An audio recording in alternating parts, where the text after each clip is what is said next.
नमस्कार and good evening. जस हिंदी देख रहे हमारे सभी दर्शकों का बहुत बहुत स्वागत है। मैं हूं आपके साथ आपकी मेजबान गीत उदय सैनी। आप सभी जानते ही हैं कि भारत जो है वो दुनिया की फार्मेसी माना जाता है।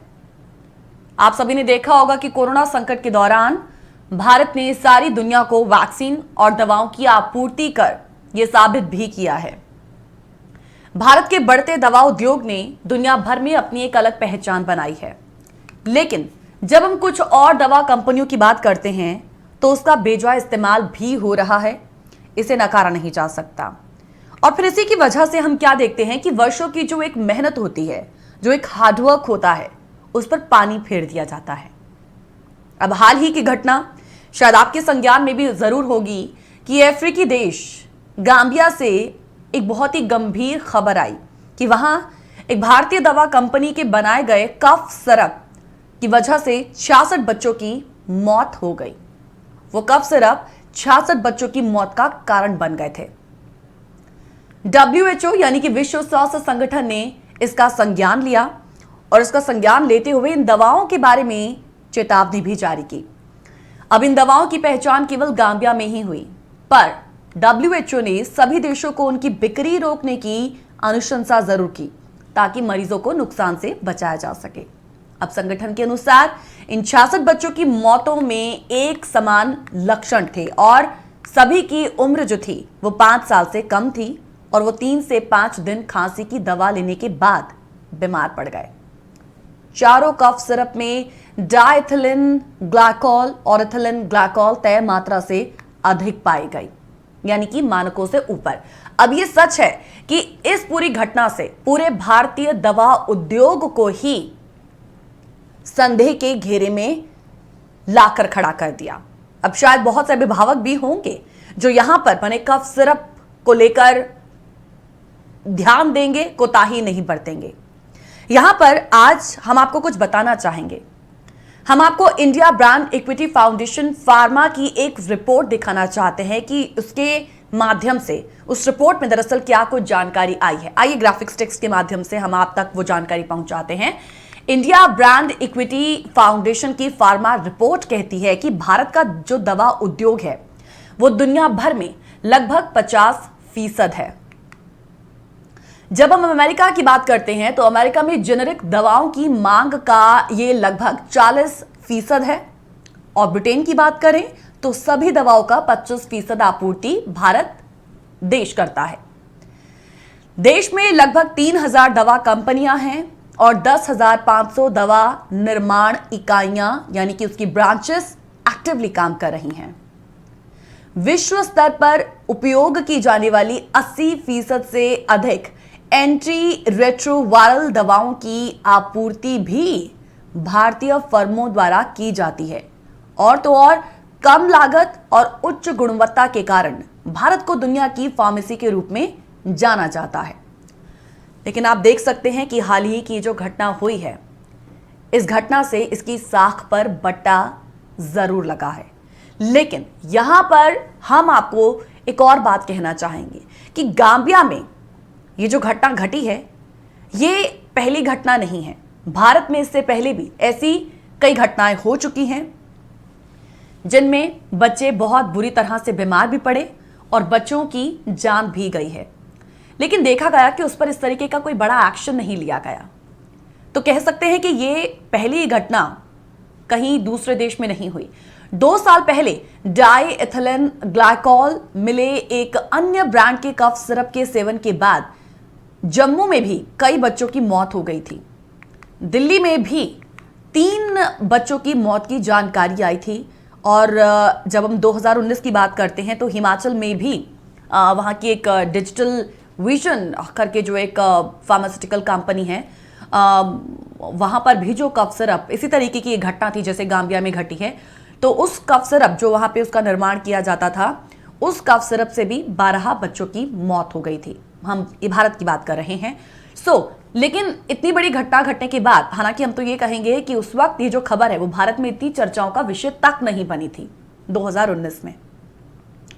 और अगर कुछ एक चैनल्स में इस तरीके की खबर गई भी थी, लेकिन उसके बावजूद भी कोई बड़ा एक्शन उस डिजिटल विजन पर नहीं लिया गया था और आज भी वो एक्टिवली काम कर रही है। इससे क्या होता है, हम देखते हैं कि अधिक से अधिक कमाई के लालच में कुछ कंपनियां घटिया दवाओं के निर्माण और उन्हें घरेलू और अंतर्राष्ट्रीय बाजार में बेचने का तिकड़म जो अपना रही है ना, वो सही नहीं है। और यही वजह भी है कि आज देश में फार्मास्यूटिकल्स इंडस्ट्री पर नकेल कसने की जरूरत है।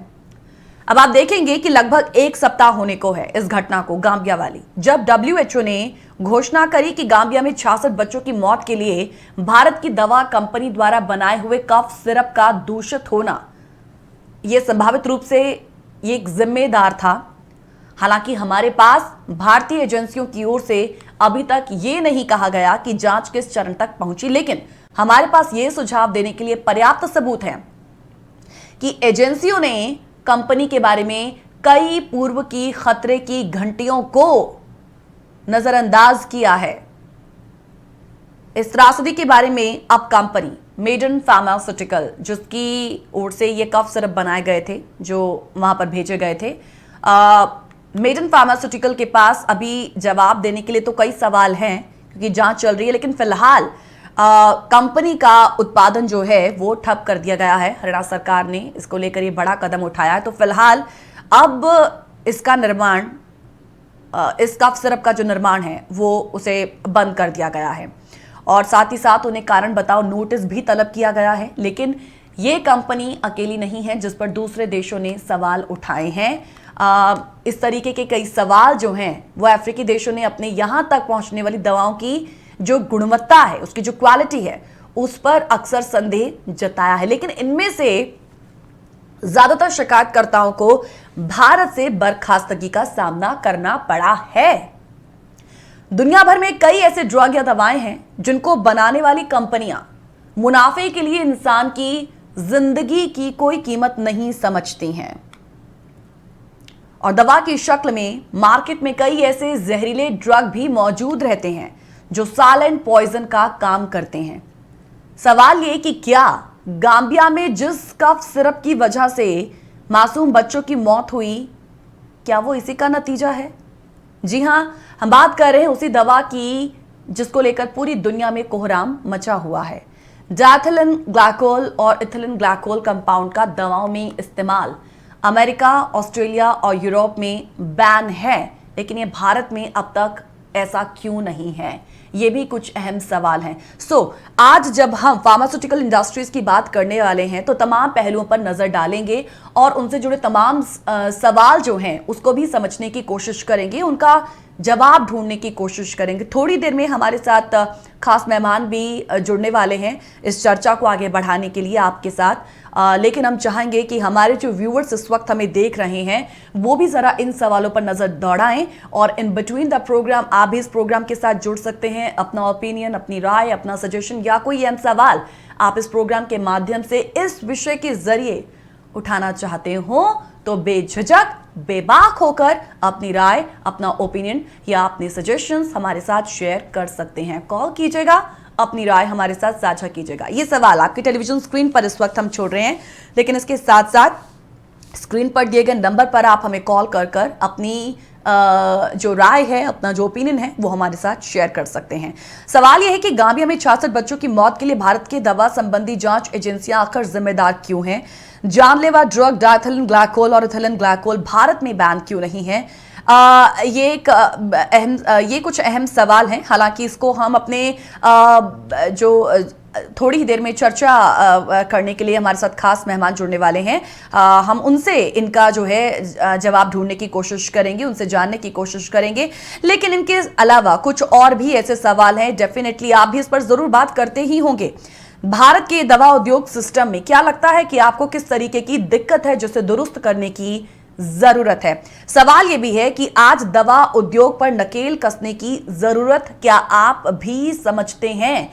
क्यों इस तरीके की नकेल कसने की जरूरत है? क्यों इसे क्रैक डाउन करने की जरूरत है? एक और अहम सवाल है जिस पर मैं आपका जो एक व्यू है वो जरूर जानना चाहूंगी, आपका ओपिनियन मैं जरूर जानना चाहूंगी। तो ये सवाल जो है वो खास हमारे दर्शकों के लिए कि भारत में अक्सर अमूमन ऐसा होता है कि विदाउट प्रिस्क्रिप्शन भी दवाइयां जो हैं वो बड़ी आसानी से मिल जाती हैं। इनफैक्ट आज तो ऐसी सिचुएशन है, इनफैक्ट काफी सालों से है कि एंटीबायोटिक्स जो हैं वो भी बड़े आसानी से मिल जाती हैं, बिना जाने कि उस एंटीबायोटिक से क्या होगा, क्या वो किस तरीके का कोई नुकसान तो नहीं करेगी। तो तमाम ऐसी जो चीजें हैं जो हमारे अंदर घर कर गई हैं और हम बेझिझक विदाउट प्रिस्क्रिप्शन केमिस्ट के पास जाते हैं, दवाइयां लेते हैं और केमिस्ट से भी वो आसानी से दवाएं हम तक पहुंच जाती हैं। सो उनका सेवन करते हैं हम और उसके बाद तमाम तरीके की और बीमारियों को भी इनवाइट कर लेते हैं। वी वांट टू नो कि विदेशों में क्या इस तरीके की सिचुएशन है। सो अपना जो पॉइंट है वो हमारे साथ जरूर शेयर कीजिएगा, आपके कॉल का हमें इंतजार रहेगा। थोड़ी देर में मेहमान भी हमारे साथ जुड़ेंगे, लेकिन फिलहाल एक छोटे से ब्रेक के लिए यहाँ पे रुक लेते हैं, तुरंत लौटेंगे प्रोग्राम स्ट्रेट टॉक में। Welcome back after the break. आप देख रहे हैं स्ट्रेट टॉक, मेरे साथ मैं आपके साथ गीत उदय सैनी। जरूरी है फार्मास्यूटिकल इंडस्ट्रीज पर नकेल कसना। इससे पहले एक भूमिका के माध्यम से, एक बहुत ही गंभीर घटना के माध्यम से इस पूरे विषय को हम समझने की कोशिश कर रहे थे, लेकिन इसके साथ साथ कुछ और भी ऐसे सवाल जुड़े हुए हैं। या तो हम ये कहेंगे कि खुद से दवा खरीदने की जो आदत है ना, उसको लेकर एक वार्निंग साइन एक बार फिर से जरूर मिला है। लेकिन जब हम भारत के संदर्भ में बात करते हैं इसे लेकर, तो ये जो आदतें हैं ये हम सब में है कहीं ना कहीं, और इस आदत को सुधारने की यहां पर जरूरत है। जहां तक गांबिया में घटी घटना है, भारत सरकार का तो दावा है कि मेड इन फार्मास्यूटिकल्स के सिरप भारत में नहीं बेचे गए, लेकिन ऐसे में खतरे की कोई बात नहीं। लेकिन अफ्रीका में हुए इस हादसे ने कहीं ना कहीं भारतीयों के दवा खरीदने की आदतों पर एक जरूर बहस छेड़ दी है। तो आज इसी पर खास चर्चा करने के लिए हमारे साथ इस वक्त जुड़े हुए हैं medical expert and travel health expert and paediatrician doctor Gaurav Gupta ji. Let's welcome him first. सबसे पहले उनका स्वागत करेंगे। बहुत बहुत स्वागत है doctor Gaurav Gupta ji programme straight talk में जस्ट हिंदी में। बहुत बहुत स्वागत है आपका। Thank you just TV for having me. Thank you Geet. Doctor Gaurav, देश की साख पर सवाल तो अक्सर पहले भी उठते रहे हैं जब हम हेल्थ सेक्टर की बात करते हैं, लेकिन गांबिया में जो घटी घटना है ना, उसके बाद डेफिनेटली निश्चित तौर पर हम लोगों को भी बुरा लगता है जब देश की साख पर सवाल उठे। तो हाल ही में ये जो बेहद गंभीर घटना आई, गांबिया में 66 बच्चों की जान चली गई, वजह वो कफ सिरप जिसका निर्माण भारत के राज्य हरियाणा में मेड इन फार्मा कंपनी द्वारा हुआ। खांसी की एक दवा जो है वो बच्चों की जान पर भारी पड़ गई। इस पर सबसे पहले मैं आपका एक फर्स्ट जो कमेंट है वो लेना चाहूंगी। बहुत ही सैड चीज है जब एक सिंपल खांसी की दवाई जो बच्चों को हम आमतौर पर रूटीन में देते हैं और फॉर अ नॉर्मल हल्की फुल्की बीमारी के लिए, उसकी वजह से किसी भी बच्चे की लाइफ अफेक्ट हो और इन दिस केस तो डेथ हो जाए। That is a really really tragic thing. So this is something which we are all very very ashamed कि अगर हमारी कंट्री से ये चीज बाहर गई ऐसी दवाई और जिसकी वजह से ये प्रॉब्लम आई है।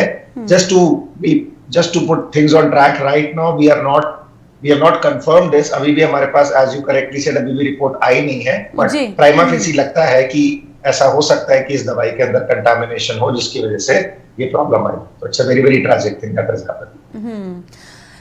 क्योंकि भारत के 4 राज्यों ने मेड इन फार्मा की दवाई को जो पैरामीटर्स होते हैं, जो तमाम मानक तय किए जाते हैं, उस पर कमतर उसे बताया था जो कफ सिरप था। हालांकि कुछ जो 4 राज्य थे उनमें केरल भी था, उसमें गुजरात भी था, जिसने बिहार भी उसमें शामिल है, जिसमें गुणवत्ता में कमी है उस कफ सिरप में। इस तरीके का एक कहें कि ना एक सचेत कर देना, उस तरीके की जानकारी भी सामने आई। वियतनाम ने भी इससे पहले मेड इन फार्मा पर 2 साल का बैन अपने यहां लगाया हुआ है। इस कंपनी का बैकग्राउंड और अगर रिकॉर्ड की बात करें तो उस पर आप क्या कहना चाहेंगे? कैसा था, यदि आपने भी इसे समझा होगा, अपने लेवल पर परखा होगा? देखिए, अबाउट पर्टिकुलर फार्मा कंपनीज जो रिपोर्ट्स है, जैसे आप भी पढ़ रहे हैं, मैंने भी यही पढ़ा है कि देयर आर प्रॉब्लम्स, और बहुत सारी हमारे इंडिया के अंदर कंपनीज हैं जिनके अंदर इस तरह के गुणवत्ता के ऊपर क्वेश्चंस लगते हैं। द प्रॉब्लम हमारे यहाँ पे ये है कि हमारी जो सेंट्रल अथॉरिटी है, ड्रग कंट्रोल CDSCO जिसका नाम है, उस अथॉरिटी के पास इतना they don't have the man power कि वो इतने सारे कंपनियों के अंदर इतनी सारी चीजों को चेक रख सके, और इस वजह से इस तरह की क्वालिटी की प्रॉब्लम्स मल्टीपल कंपनीज के साथ आ चुकी हैं। और आई कंप्लीटली एग्री कि इस तरह की चीजों में हमें थोड़ा सा भी अगर हम ढील देते हैं then that causes problem because उससे फिर इस टाइप के ट्रैजिक इंसिडेंट्स हो सकते हैं। So this is something which is quite worrying and we must ensure कि इस तरह की चीजें बार बार ना हो। हम आज की डेट में वैक्सीन्स के अंदर हमारा बहुत अच्छी रेपुटेशन है आफ्टर कोविड, हमारी फार्मा के अंदर बहुत अच्छी रेपुटेशन है पूरी दुनिया के अंदर, और इस तरह के इंसिडेंट्स उस रेपुटेशन पे डेफिनेटली एक धब्बा बनते हैं। डेफिनेटली, निश्चित तौर पर। डॉक्टर साहब 2019, हालांकि मैं इन बिटवीन भी प्रोग्राम की शुरुआत में ब्रेक में जाने से पहले जिक्र इस बात का कर रही थी कि चलिए ये तो अफ्रीका की एक गाम्बिया जहां पर ये घटना घटी है, लेकिन जब हम भारत की बात करते हैं तो भारत में भी एक दफ़ा, दो दफ़ा या तीन दफ़ा नहीं, ये बहुत बार ऐसी घटनाएं घट चुकी हैं। अभी हाल ही में अगर मैं जिक्र 2019 का जब मैं करती हूँ, ज़्यादा हम पीछे नहीं जाएंगे, जब इस तरीके की घटना घटी थी जिसमें 12 बच्चों की मौत की जानकारी आई थी, और ये भी कुछ इसी तरीके का ही कारण था कि कफ सिरप जो दिया गया था वो डिजिटल विजन, इस कंपनी का, इस फार्मास्यूटिकल इंडस्ट्री कंपनी का हम जिक्र कर रहे थे, जहां पर उस कफ सिरप का निर्माण किया गया था, प्रोडक्शन वहीं पर हुआ था। सो हम देखते हैं कि उस वक्त ये जो पहली बात, ये जो एक खबर थी वो इतना चर्चाओं का विषय नहीं रही, शायद इसलिए बहुत से लोगों के संज्ञान में होगा भी नहीं, लेकिन उस कंपनी पर किसी तरीके का कोई बड़ा एक्शन लिया नहीं गया था। जानकारी के तहत ये अभी तक हम कहें कोई बड़ी जो घटनाएं थी वो भारत में 4-5 बार हो चुकी हैं जब बच्चों को जान गंवानी पड़ी है, या फिर वो बहुत गंभीर रूप से बीमार भी पड़ चुके हैं उन कफ सिरप्स की वजह से। हम सीखते क्यों नहीं हैं इन घटनाओं से? देखिए, just to put it into perspective, थोड़ा सा मैं पीछे लेके जा रहा हूं। ये सिर्फ भारत के अंदर प्रॉब्लम नहीं रही है, this problem has been seen across the world. In fact सबसे पहले जब ये प्रॉब्लम्स रिपोर्ट हुई है डाइएथिलीन ग्लाइकोल की, अगर मैं सिर्फ बात करूं जो हम कंटामिनेंट है, ये चाइना से जो ड्रग्स एक्सपोर्ट हुई थी और पनामा करके एक सेंट्रल अमेरिका में कंट्री है वहां पे इंपोर्ट हुई थी, वहां पे literally they found that may be thousands of kids had actually died because of this poisoning. अगर आप WHO का रिसर्च देखते हैं इस टॉपिक के ऊपर, अगर आप CDC USA का रिसर्च देखते हैं, वो कहते हैं कि अनगिनत बच्चों की डेथ हो चुकी है because of this contaminant, and this has happened due to drugs which are manufactured in many other developing countries. China is a prime example जिसके अंदर ये हुआ है, एंड डेफिनेटली इंडिया से भी ऐसा हुआ है। चैलेंज वही है कि हमारे पास जितना फार्मास्यूटिकल कंपनीज है एंड जितना आसान है एक फार्मास्यूटिकल कंपनी खोलना, गीत जी आप और मैं, हम दोनों आराम से एक फार्मास्यूटिकल कंपनी खोल सकते हैं लाइसेंस लेके विदाउट एनी एक्सपीरियंस व्हाटसोएवर। अब इतनी सारी कंपनियों को मॉनिटर करना, ये हमने मॉनिटरिंग कंपनियों के खुद के हाथ पे छोड़ दिया। हम कहते हैं कि जी आप अपना टेस्ट करें और आप हमें उस टेस्टिंग की रिपोर्ट भेजें, और वो रिपोर्ट अगर बढ़िया है तो आप दवाई बना के बेच दें। मैक्सिमम एक बार आपको अपना जो दवाई का सैंपल है वो गवर्नमेंट में टेस्ट कराना पड़ता है, उसके आगे आपको टेस्टिंग कराने की जरूरत ही नहीं, आप सिर्फ सर्टिफिकेट पर सर्टिफिकेट भेज देते हैं और आगे काम चलता रहता है। इस वजह से we end up in situations जहां पे कुछ पैसे बचाने के लिए, कुछ प्रॉफिट बढ़ाने के लिए there are unfortunately many unethical companies जो इस टाइप के शॉर्टकट्स लेती हैं, और कभी कभी ये चीज ट्रैजिक कॉन्सिक्वेंसेस में एंड करती है।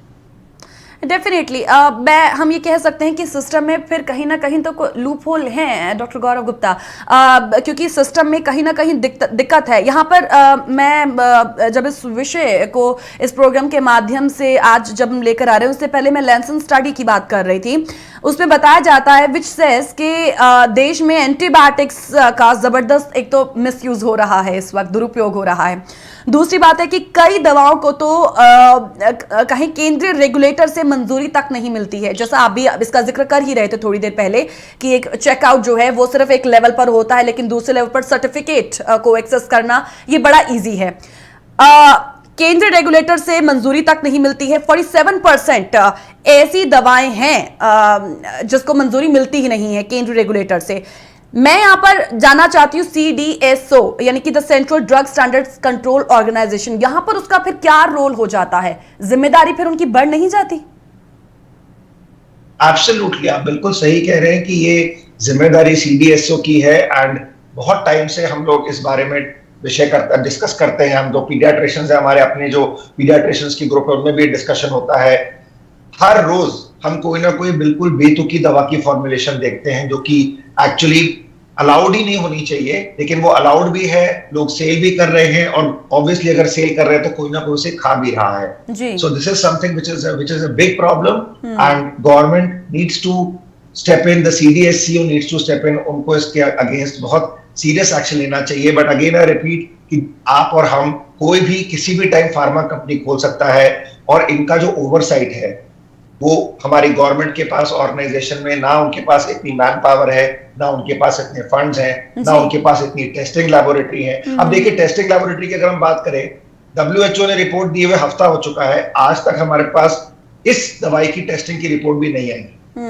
ये तो जहां पे हमें एक इमरजेंसी थी, वहां पे भी हम टेस्टिंग की रिपोर्ट एक हफ्ते में नहीं मान पा रहे हैं, तो रूटीन में जो हम दवाइयां लाइसेंस कर रहे हैं उनकी रिपोर्ट आने में तो आप खुद ही सोच सकते हैं गीत जी कितना टाइम लगता है। इसे मैं थोड़ा सा और अगर हम इस पर नजर डालें, मैं चाहूंगी कि इसे आप थोड़ा सा इलाबोरेट करें जब हम इसी जिम्मेदारी की बात करते हैं, क्योंकि आपने पहले भी कहा कि बहुत सारी चीजें हैं जब आप भी मीटिंग्स में इसका जिक्र करते हैं, उस जिम्मेदारी का जिक्र करते हैं। एक छोटा सा ब्रेक यहाँ पर ले रहे हैं, तुरंत लौटेंगे स्ट्रेट टॉक में, जुड़े रहिएगा आप भी हमारे साथ।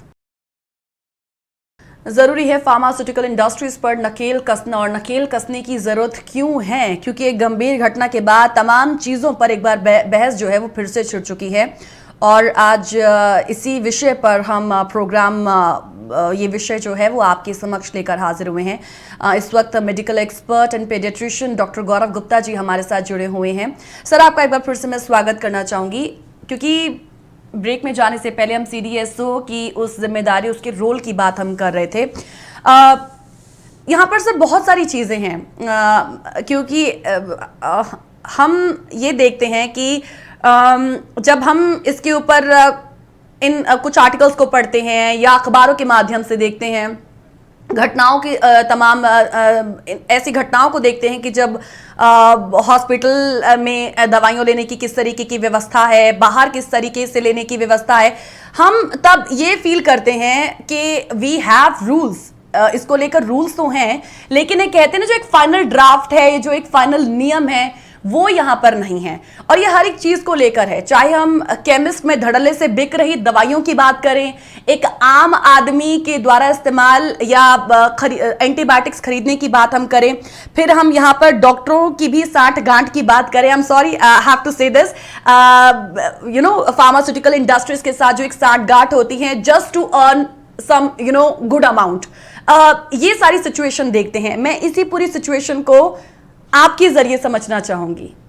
ओके, आई थिंक जी डॉक्टर गौरव गुप्ता, आपकी जो आवाज है वो हम तक पहुंच नहीं रही है जी। मैं एक बार फिर से यहाँ पर दर्शकों से ये कहना चाहूंगी कि आप भी इस प्रोग्राम के माध्यम से हमारे साथ जुड़ सकते हैं, आप कॉल कर सकते हैं, अपनी राय जो है वो दे सकते हैं। और एक बड़ा ही दिलचस्प सवाल जो है हम आपके समक्ष आज जो लेकर हाजिर हुए कि यहाँ पर जो दवाएं खरीदने की जो एक आदत है वो हम सब में है कहीं ना कहीं। हाँ, एक अगर जब हम मिडिल क्लास के लोगों की बात करें या किसी गरीब तबके की बात भी करते हैं, तो अक्सर क्या देखने में आता है कि एक जेनरिक दवाओं को खरीदने का जो एक कहीं ना एक जो उसकी स्थिति है, जब वो नहीं मिल पाती हैं तो महंगी दवाओं का भी रुख करना पड़ता है, और पैसे ना होने की वजह से वो दवाइयां भी नहीं खरीद पाते हैं कई लोग, तो हम केमिस्ट के पास जाते हैं और कहीं बिना जाने वो दवाइयां खरीदते भी हैं, वो दवाइयां हमें मिल भी जाती हैं।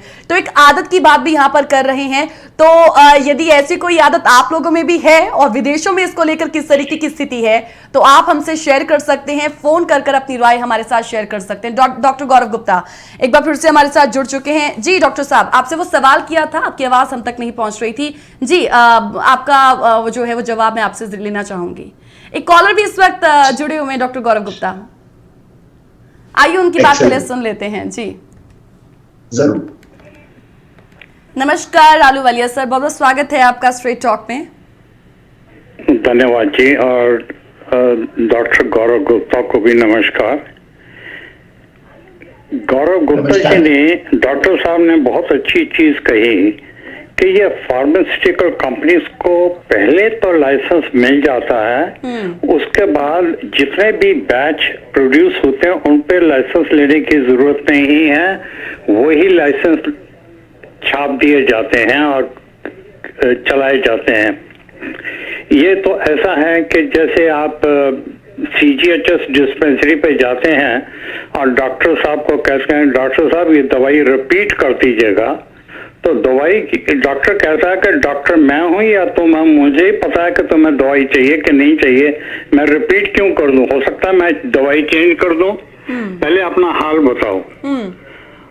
अब सवाल ये है कि गुप्ता साहब से मैं गुजारिश करूंगा, एक चीज और उस पर बड़ी अहमियत की बात है कि हमारी दवाइयों पे एक्सपायरी डेट की कोई अहमियत होती है। हमारे यहाँ हिंदुस्तान में एक्सपायरी डेट के बावजूद केमिस्ट जो है वो दवाइयाँ बेचते ही है। एक्सपायरी डेट के ऊपर हम ध्यान क्यों नहीं देते हैं? कोई वजह है कि केमिकल्स का रिएक्शन खत्म हो जाता है तो एक्सपायरी डेट इसलिए दी जाती है। तीसरी चीज आपने जैसे बताया कि जो 2 केमिकल वेस्टर्न कंट्रीज में बैन हो गए हैं यूज के लिए, वो हिंदुस्तान में बैन क्यों नहीं हुए? ये बड़ी हिमाकत की बात है कि हम लोग जो कॉलोनियल चीजें हैं उसका निरादर करते हैं, उनका बाइकआउट करते हैं, लेकिन जो उनकी अच्छी चीजें उनको अपनाते नहीं। अगर वहां बैन है तो किसी वजह से बैन है, तो अभी तक हिंदुस्तान में क्यों नहीं हुआ? अब हमारे यहाँ वर्ल्ड स्टैंडर्ड है, इंडिया में ISI है, तो ये जो है इनको चाहिए कि अपने जो सर्टिफिकेशन देते हैं उस पे बाकायदा निगरानी रखी जाए और इम्प्लीकेशन हो। अब आपने एक सवाल पूछा था कि आम तौर पे दवाइयाँ बगैर प्रिस्क्रिप्शन के अमेरिका में मिलती हैं, उनको जी हाँ मिलती हैं, उनको कहा जाता है ओवर द काउंटर मेडिसिन। आप जाके ले सकते हैं, लेकिन वो दवाइयाँ वही होती हैं जिनके सेवन से ज्यादा नुकसान ना होने वाला हो। आम दवाइयाँ जो है वो है। अब देसी दवाइयाँ बहुत है, छोटी छोटी बीमारियों के लिए मिल जाती है, लेकिन मैं चाहता हूं कि हमें आगाह होना चाहिए, इतना अनगहली नहीं करनी चाहिए। कोई भी चिकित्सा के बारे में कोई भी बीमारी हो, छोटी या बड़ी, हमें एक अच्छे डॉक्टर से जरूर मशवरा लेना चाहिए और दवाइयों पे नजर रखें। एक्सपायरी डेट वाली बिल्कुल ना लें, उसका कोई कारण है लेकिन हम नजर नहीं करते। तो मेरा गुजारिश डॉक्टर साहब से है कि इसके ऊपर भी ध्यान से जरा हमें बताएं।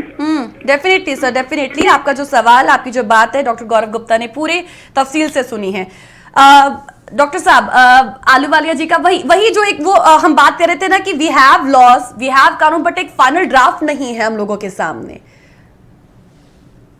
सो first let me, Ahluwalia ji ने बहुत अच्छे अच्छे पॉइंट्स रेज किए हैं।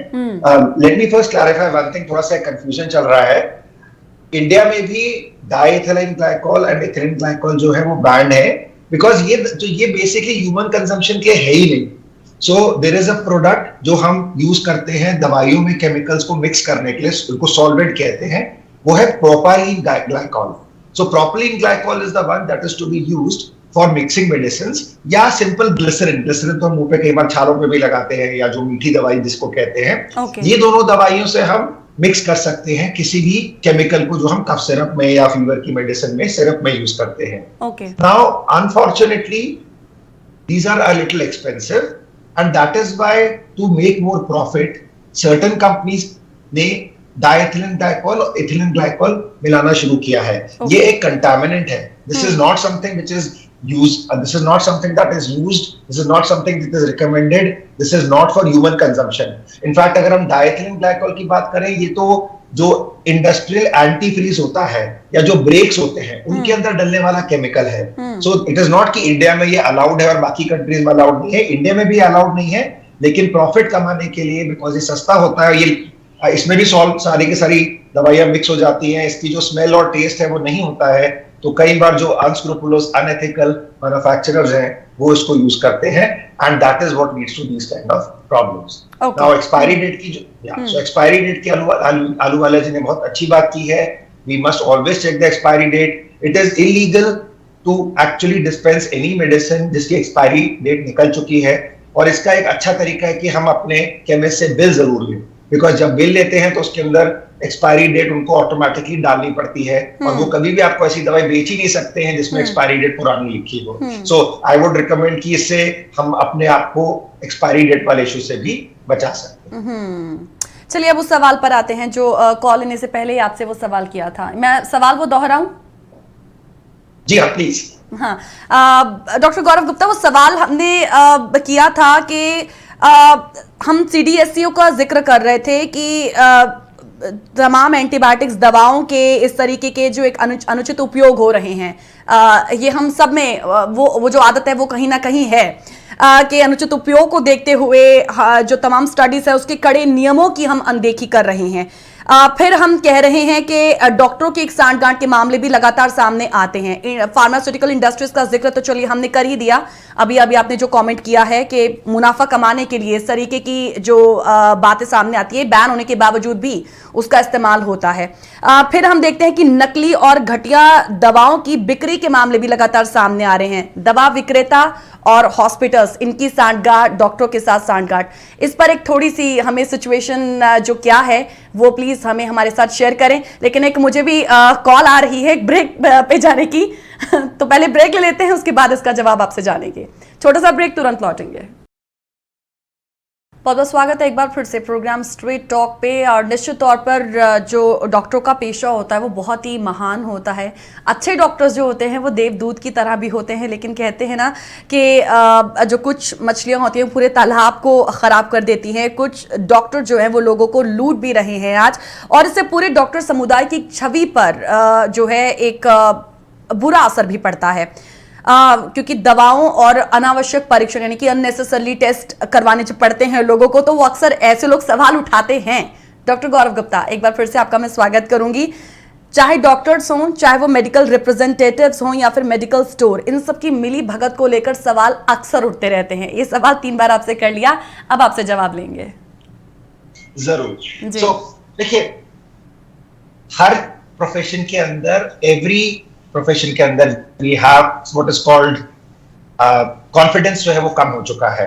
लकीली आई विल से कि आज की डेट में अगर हम डिफरेंट प्रोफेशंस को रैंक करते हैं, politicians, lawyer, police, doctors, army, judiciary, so luckily even now doctors command a lot of respect and they command a lot of confidence. That being said, you are absolutely right that अगर कोई भी negative implication आती है किसी भी चीज के लिए तो वो पूरी की पूरी प्रोफेशन के ऊपर रिफ्लेक्ट करती है। अब जैसे हम बेसिकली कॉन्वर्सेशन हम फार्मा की कर रहे हैं। हाँ। अब एक मेडन फार्मा अगर ने एक गलत प्रोडक्ट बनाया है तो इससे अगर कोई बड़ी बड़ी कंपनी जैसे सिप्ला है, रैनबैक्सी है, हमारी इंडिया की कंपनी जिन्होंने दुनिया भर के अंदर सीरम इंस्टीट्यूट है, अगर इनकी रेपुटेशन खराब होती है तो ये अनफॉर्चुनेट है और ये गलत भी है, but it is very very true कि ऐसा होता है।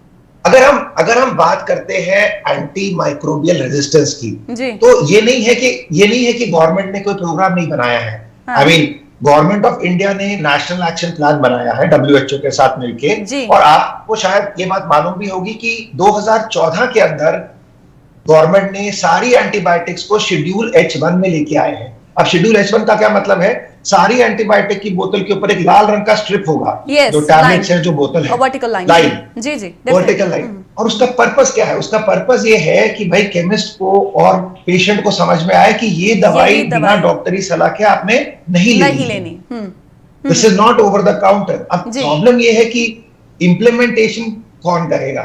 Obviously the doctors can not implement, the hospitals can not implement, and the pharma companies can also not implement. The job of implementing these guidelines has to lie with the government. और ये चीजें हो सकती हैं because आजकल आप बड़ा आसान है प्रिस्क्रिप्शन ऑडिट करना, हर चीज का GST क्योंकि आप ले रहे हैं तो आप आसानी से उस चीज को कोऑर्डिनेट कर सकते हैं। जब दवाई मैन्युफैक्चर होकर आ रही है और दवाई केमिस्ट के पास जा रही है, बिक रही है, सारी चीजें हो सकती हैं। एक पॉलिटिकल विल चाहिए, and once we have that political will we can definitely do this. But finally जो आपने बात बिल्कुल अच्छी करी वो ये है कि at the end of the day आप और मैं, we are the people who are responsible for reducing antimicrobial resistance. अब वो कैसे? मुझे हर बुखार वाले बच्चे को आते ही एंटीबायोटिक नहीं लिखनी है। As a paediatrician that is my duty, and again we have programmes. IMA का प्रोग्राम है, हमारी इंडियन अकेडमी ऑफ पीडियाट्रिक्स का प्रोग्राम है जिसमें हमें सिखाया जाता है कि कैसे एंटीबायोटिक नहीं लिखनी है। और आपका यानी कि जो जनरल पब्लिक है उनका रोल ये है कि वो भी सीधे के सीधे केमिस्ट के पास ना जाए और उससे ये ना बोले कि बुखार है चलो जी अमॉक्सिसिलिन पकड़ा दो या कोई एंटीबायोटिक पकड़ा दो। तो अगर हम दोनों के दोनों इसमें पार्टनरशिप करेंगे then we can definitely reduce antibiotic resistance. एक और सवाल था मेरा आपसे, मैं वो जरूर करूंगी, लेकिन एक कॉलर और हमारे साथ जुड़े हुए हैं, उनसे पहले जान लेते हैं। नमस्कार वालिया जी, बहुत बहुत स्वागत है आपका स्ट्रेट टॉक में। हाँ जी, बहुत वैसे इतनी अच्छी भारत का फार्मा जो कंपनी है वर्ल्ड वाइड उनका इतना नाम है, ऐसी छोटी मोटी जो कंपनियां नई लाइसेंस दे देती हैं गवर्नमेंट को, उनको थोड़ा उनको पहले चेक करना चाहिए, कैसी बैकग्राउंड चेक करना चाहिए। अगर चल रही है कंपनी, उसमें उनकी जो प्रोडक्शन हो रही है मेडिसिन की, उसके ऊपर बकायदा उनको चेक करना चाहिए, देखना चाहिए, उसकी रिपोर्ट लेनी चाहिए। तो इस तरीके में पता क्या होगा, ये इस सर्कल से बाकी जो कंपनियां उनको इफेक्ट करेगा। तो मेरे ख्याल से ये जो जैसे अमेरिका में हर चीज जो है, जैसे एंटीबायोटिक कोई भी लेनी है डॉक्टर प्रिस्क्राइब करेगा, वैसे दुकान से नहीं ले सकते, ऑन द काउंटर नहीं ले सकते। और हमारे यहाँ के लोग इंडिया में जाते हैं काफी अच्छी अच्छी कंपनियों से, जो वहाँ की कंपनियां वहाँ से एंटीबायोटिक ले आते हैं फार्मेसी से, तो यहाँ उसको यूज करते हैं। बहुत अच्छी है कंपनी वहाँ इंडिया की और बड़ी इफेक्टिव है जी। तो मुझे ये अफसोस है कि ऐसी कंपनियों को जिसने जो चीज बैन हुई है जो केमिकल्स, उसको कैसे उन्होंने अलाउ कर दिया, उसको उसके ऊपर चेक क्यों नहीं किया। ऐसे लोगों के ऊपर सख्ती का सजा होनी चाहिए, उनका लाइसेंस कैंसिल होना चाहिए और फर्दर भी जो कंपनियां खुली हैं उनके ऊपर भी चेकिंग होनी चाहिए। Thank you. नहीं, डेफिनेटली अपनी बात रखने के लिए thank you so much Walia ji. फिलहाल प्रोडक्शन तो रोक दिया गया है, अभी रिपोर्ट्स का आना बाकी है, लेट्स सी आगे क्या होगा। डॉक्टर गौरव गुप्ता, हम प्रधानमंत्री नरेंद्र मोदी की जब बात करते हैं, उन्होंने जेनरिक दवाओं के पक्ष में एक बहुत पहले पहल भी की थी, जेनरिक दवाओं को लेकर कानून बनाकर डॉक्टरों के लिए सस्ती जेनरिक दवाएं लिखना मैंडेटरी हो गया था। लेकिन जनहित में हुई ये जो पहल है उस पर हम देखते हैं कि कुछ डॉक्टर्स और जो कुछ दवा कंपनी थी उनको ये जो बात थी, ये जो पहल थी, वो नागवार गुजरी थी। Right, is this right? ये क्या आप इससे सहमत है? देखिए, जो भी फार्मा मैन्युफैक्चरिंग कंपनी है, they are for profit companies. So obviously जहां पे उनका प्रॉफिट अफेक्ट होगा, उनको ये चीज अच्छी नहीं लगेगी। दैट बीइंग सेड, अगर आप जन औषधि केंद्र की बात करते हैं जहां पे जेनरिक दवाइयां सपोज टू बी अवेलेबल, आप हमारे हम लोग अभी इस समय चंडीगढ़ में बैठे हुए हैं, तो I just want to talk about that. I have been to the Jan Aushadhi Kendra in sector 32 hospital in phase 6 Mohali, and unfortunately उनके पास जेनरिक मेडिसिन है ही नहीं। मतलब लिटरली अगर आपको विश्वास नहीं होगा तो उनके पास यू आर राइट। देखो, पैरासिटामोल की गोली भी उनके पास जेनरिक नहीं होती, वो भी कई बार आपको ब्रांडेड दवाई दे रहे होते हैं। सो हम लोग तो इतनी अच्छी डेवलप्ड एरिया में बैठे हुए हैं, और अगर हमारे पास भी ये प्रॉब्लम आ रही है तो यू कैन इमेजिन कि रूरल इंडिया में क्या होगा। सो एक प्रधानमंत्री जी ने बहुत अच्छा प्लान बनाया है, it's a wonderful idea, but implement करने के लिए आपको बहुत सारे स्टेप्स लेने पड़ेंगे, और जब तक वो स्टेप्स आप ऑन द ग्राउंड नहीं लेंगे तब तक ये आइडिया सक्सेसफुल नहीं हो सकता। राइट। फिर प्राइमरी हेल्थ सिचुएशन की अगर बात करें, क्योंकि प्रोग्राम को ऑलमोस्ट अब रैप अप करने का वक्त हो चला है, लेकिन जल्दी से मैं आपके इस पर कमेंट लेना चाहूंगी। प्राइमरी हेल्थ सिचुएशन की जब बात करते हैं, वहां पर इंडिया की सिचुएशन आज क्या है और उसे किस तरीके से ठीक किए जाने की आज के समय की जरूरत है? लास्ट एक आपसे सर। जरूर, बिफोर दैट एक छोटा सा मैं बोलूंगा, बिकॉज हमारा प्रोग्राम काफी बाहर की कंट्रीज में होता है। ये जी सबसे इंपॉर्टेंट जो चीज है वो ये है कि जब भी इंडिया से कोई भी इंसान अमेरिका, कनाडा, ऑस्ट्रेलिया जाता है, डू यू नो वो मुझसे आके क्या पूछते हैं? वो बोलते हैं डॉक्टर साहब कुछ एंटीबायोटिक बता दो जो हम वहां लेके चले जाए, बिकॉज हमें वहां पे कोई एंटीबायोटिक पता नहीं है। Right, that's very true. So we are ourselves promoting antimicrobial resistance by this particular thing कि हम यहाँ से एंटीबायोटिक लेके जा रहे हैं, क्योंकि हम चाहते हैं कि बच्चों को हम वहां पे जाके, खुद भी हम वहां जाके कोई एंटीबायोटिक, क्योंकि डॉक्टर तो देगा नहीं, हम वहां पे खुद जाके खाना चाहते हैं। So we have to change our mindset. Honestly, the mindset has to be, मुझे एज अ डॉक्टर आपको एंटीबायोटिक नहीं देनी चाहिए इस चीज के लिए, and you as a parent and as a person, as a public, you should not ask for antibiotics. Most of the times they are not required. So primary health centre, primary health situation की बात करने की तो मुझे लगता है पूरा 1 घंटे का मैं और प्रोग्राम चाहिएगा। But definitely as I said कि हमारे जो जन औषधि केंद्र हैं, जो जेनेरिक मेडिसिन हैं, उनके लिए we need to have a very robust supply chain system.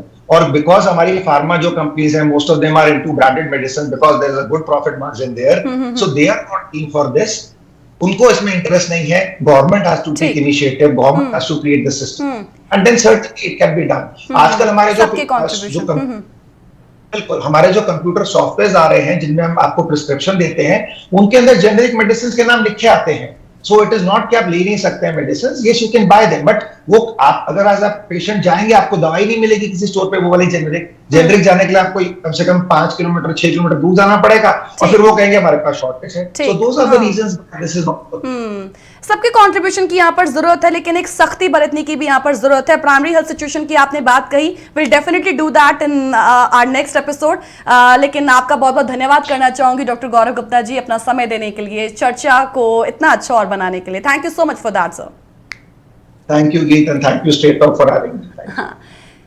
कोई फीडबैक देना चाहेंगे तो info@justbroadcasting या geet@justbroadcasting.com पर मेल जरूर कीजिएगा। इंतजार हमें रहेगा। इसी के साथ लेंगे इजाजत। नमस्कार।